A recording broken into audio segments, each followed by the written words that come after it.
Assalamu alaikum, I'm Aisha and you're watching Samaa News.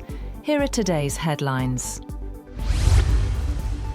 Azerbaijani authorities have said they arrested 3 men accused of planning an attack on a foreign embassy in the capital, allegedly at the direction of Islamic State Khorasan. In a statement, Azerbaijan's State Security Service said the suspects had conspired with members of ISIS-K.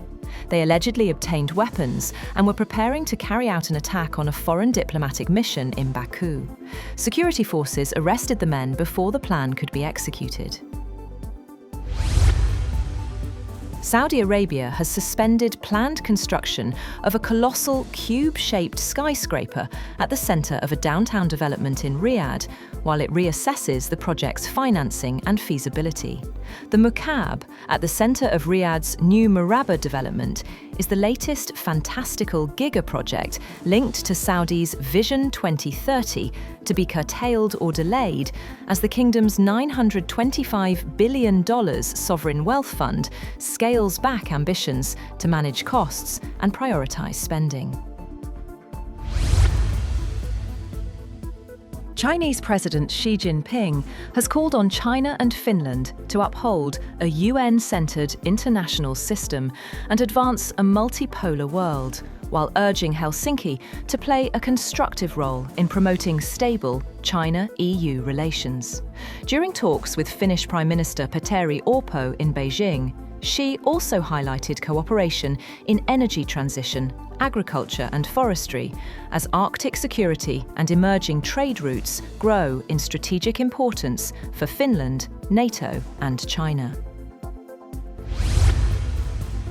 Japan has asked its fishermen to stay away from disputed islands in the East China Sea, fearing a potential clash with China. The discreet requests mark a shift in Tokyo's approach after years of tolerating fishing trips near the uninhabited islets known as Senkaku in Japan and Diaoyu in China, which nationalist groups say help assert Japan's control. The islands are administered by Japan, but claimed by China, and remain a major flashpoint in bilateral ties, which have worsened amid broader regional tensions involving Taiwan. South Korea has scrambled to assure the US it remained committed to implementing a trade deal after President Donald Trump said he would hike tariffs on autos and other imports from its ally, blaming a delay in enacting the pact agreed last year. Trump said that South Korea's parliament was not living up to its side of the deal by swiftly enacting the agreement he reached with President Lee Jae-myung to make huge investments in US business projects in return for tariff cuts. Meanwhile, South Korea moved swiftly to reassure the United States of its commitment to the major trade and investment deal. South Korea's presidential Blue House said it was committed to implementing the deal and would continue to take the required steps to finalize it. It said a presidential official convened an emergency meeting with officials, and the industry minister, currently in Canada, would visit the US soon and meet Secretary of Commerce Howard Lutnick. Indian Prime Minister Narendra Modi said that India and the European Union have finalised a landmark trade deal that will represent a quarter of the world's economy. After nearly 2 decades of on-off negotiations, the deal will pave the way for India to open up its vast and guarded market to free trade with the 27-nation EU, its biggest trading partner. Modi said this agreement will bring major opportunities for the 1.4 billion people of India and the millions of people in Europe.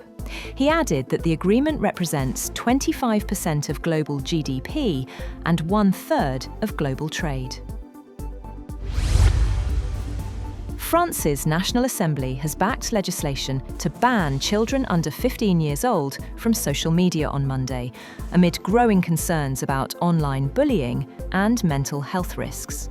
The bill proposes banning under 15s from social networks and social networking functionalities embedded within broader platforms. and reflects rising public angst over the impact of social media on minors. Lawmakers voted 116 to 23 in favour of the bill. It now passes to the Senate before a final vote in the lower house. That's all for now. For more updates, visit www.samaa.tv. Thank you for watching Samaa News.